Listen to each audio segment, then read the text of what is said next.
Bismillah ar-Rahman ar-Rahim.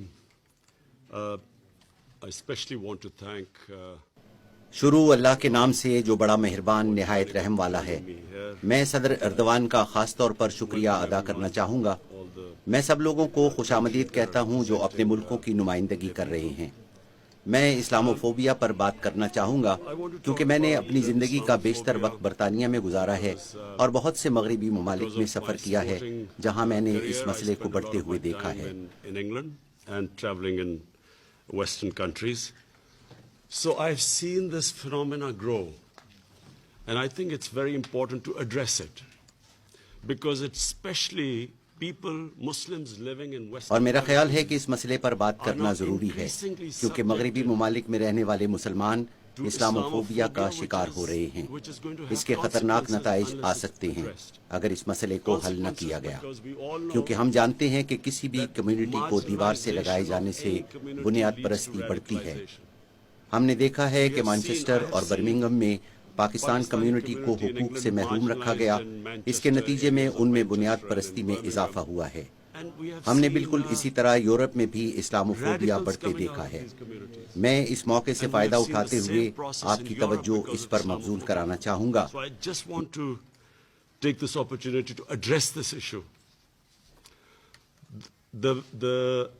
The biggest damage done to Muslims is that after 9/11, terrorism was 9/11 کے بعد مسلمانوں کو جو سب سے زیادہ نقصان ہوا وہ یہ کہ اسلام کو دہشت گردی سے منسوب کر دیا گیا. اسلامی دہشت گردی، اسلامی بنیاد پرستی جیسے الفاظ عالمی رہنماؤں نے استعمال کرنا شروع کر دیے. خاص طور پر 9/11 اور اس کے بعد ہونے والے واقعات میں اس بات سے یہ ظاہر کرنا مقصود تھا کہ اسلام بنیاد پرستی کا مذہب ہے اور دہشت گردی اسلام سے وابستہ ہے. خاص طور پر خودکش بمبار کہ جہاں کہیں بھی ایسا ہوتا تجزیہ کار صرف یہ بات کرتے کہ مسلمان خودکش دھماکوں میں ملوث ہیں کیونکہ ان کو جنت کی حوروں کا لالچ ہے. یہ انتہائی احمقانہ خیالات تھے. Regularly we heard these commentators saying that, Muslims are indulging in suicide attacks because they will have virgins in heavens. This sort of nonsense kept going on. Just a brief, anyone who knows about history. یہ تو تاریخ میں ہر جگہ ہے کہ ناکام اور مایوس لوگ خودکشی کو اپنا ہتھیار بنا لیتے ہیں. 9/11 سے پہلے 75% سے زائد خودکش حملے تامل ٹائیگرز نے کیے جو کہ ہندو تھے، اور کسی نے بھی نہیں کہا کہ ہندو خودکش بمبار ہیں. اور ہم نے دوسری جنگ عظیم سے متعلق بہت ساری فلمیں دیکھی ہیں جن میں جاپانیوں نے امریکی جہازوں میں کود کر اپنی جانیں قربان کی ہیں، لیکن اس پر کسی نے بھی ان کے مذہب پر بات نہیں کی کیونکہ کسی بھی مذہب کا دہشت گردی سے کوئی تعلق نہیں ہے. تقریباً تمام قسم کی دہشت گردی سیاست سے منسلک ہے.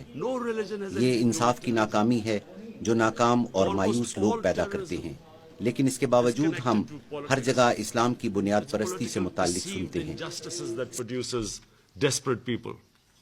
But constantly and even now we keep hearing about radical Islam. There is only one Islam, the Islam of Prophet Muhammad, peace be upon him, which we follow. صرف ایک اسلام ہے جو کہ رسول اکرم صلی اللہ علیہ وآلہ وسلم نے پیش کیا اور جس کی ہم پیروی کرتے ہیں. اس کے علاوہ کوئی اور اسلام نہیں ہے. ہر جگہ پر ایک طرف معتدل اور ماڈرن ہوتے ہیں جبکہ دوسری طرف بنیاد پرست. آپ کا اس سفید فام بنیاد پرست کے حوالے سے کیا خیال ہے جو نیوزی لینڈ کی مسجد میں 49 نمازیوں کو شہید کرتا ہے؟ اس کا مذہب سے کیا لینا ہے؟ یہ انتہائی اہم بات ہے. یہ بہترین پلیٹ فارم ہے. ہمیں ہر صورت میں اس بات پر بات کرنی چاہیے. Yes, Muslim societies have fanatics, same as Christian societies, same as Jewish societies. And let's not forget that in India, extremists have taken over the country, racial extremists. So, number one, my point is, ہمیں ہر صورت میں دہشت گردی کو اسلام سے علیحدہ کرنا چاہیے. مسلم سوسائٹی میں بھی بنیاد پرستی موجود ہے، اسی طرح عیسائیوں اور یہودیوں میں بھی بنیاد پرست ہیں. اور اگر ہم یہاں انڈیا کی بات کریں تو انتہا پسندوں، خاص طور پر نسلی انتہا پسندوں نے ملک پر ہی قبضہ کر لیا ہے. میرے خیال میں پہلے نمبر پر اس مسئلے پر بات ضروری ہے. یہ کیسے ممکن ہے کہ نیو یارک کا عام شہری یہ بتا سکے کہ یہ انتہا پسند مسلمان ہے اور یہ امن پسند مسلمان ہے؟ یہ کوئی کیسے بتا سکتا ہے؟ مسلمانوں کو صرف دہشت گرد کے طور پر ہی بیان کیا جاتا ہے، اور جب کبھی مغربی دنیا میں دہشت گردی کا واقعہ ہوتا ہے تو سب سے پہلے مسلمان پریشان ہوتے ہیں کہ کہیں دہشت گرد مسلمان نہ ہوں، کیونکہ سب سے پہلے دہشت گردوں کا مذہب بیان کیا جاتا ہے. 9/11 کے بعد مجھے ایک مغربی صحافی نے فون کیا کہ کیا آپ اس واقعے پر شرمندہ ہیں؟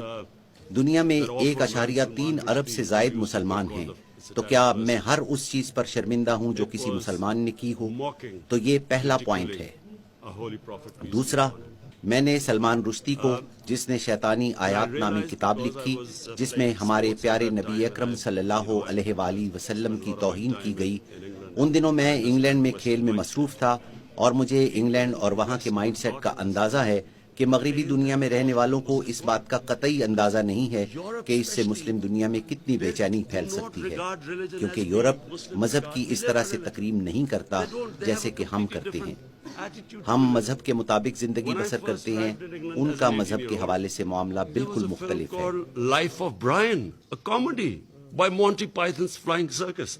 It was a caricature about Jesus Christ.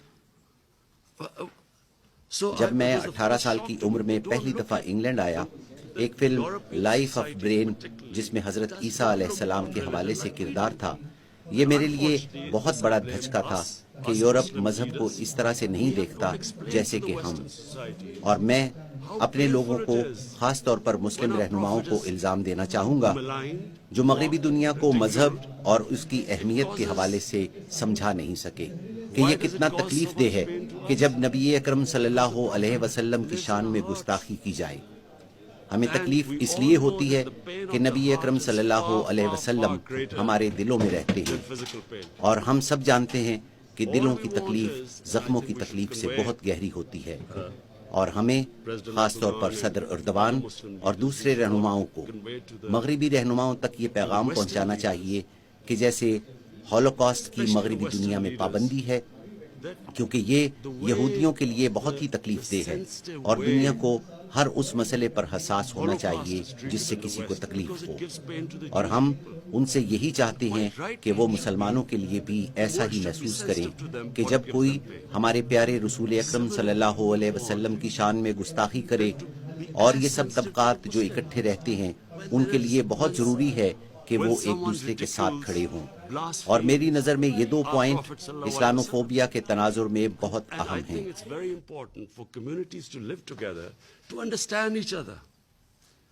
And therefore, these 2 points, in my opinion, have contributed more to Islamophobia than anything else. Because every 2 or 3 years, someone in the European ہر 2 یا 3 سال بعد یورپ اور امریکہ سے کوئی بھی شخص ہمارے پیارے نبی صلی اللہ علیہ وسلم کے خاکے بنا دیتا ہے، جس سے مسلمانوں میں اشتعال پھیلتا ہے، اور اس سے لوگ یہ تاثر دیتے ہیں کہ ان لوگوں میں برداشت کی کمی ہے، جس سے لوگوں کے درمیان خلیج بڑھتی ہے، کیونکہ ان کو اندازہ نہیں ہوتا کہ اس سے ہمیں کیا تکلیف ہوتی ہے.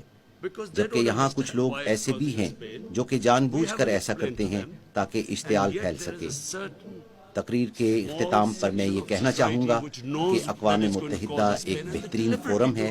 دنیا کے تمام اہم رہنما یہاں موجود ہیں، اور خاص طور پر مسلمان رہنماؤں کے لیے ضروری ہے کہ اس خلیج کو کم کرنے کے لیے اپنی کوششیں کریں، اور یہ بہترین فورم ہے جہاں سے اس خلیج کو کم کیا جا سکتا ہے.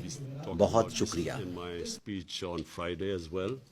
But I feel that it is important that us Muslim leaders convey these 2 things, because all it does is it creates fissures amongst human beings.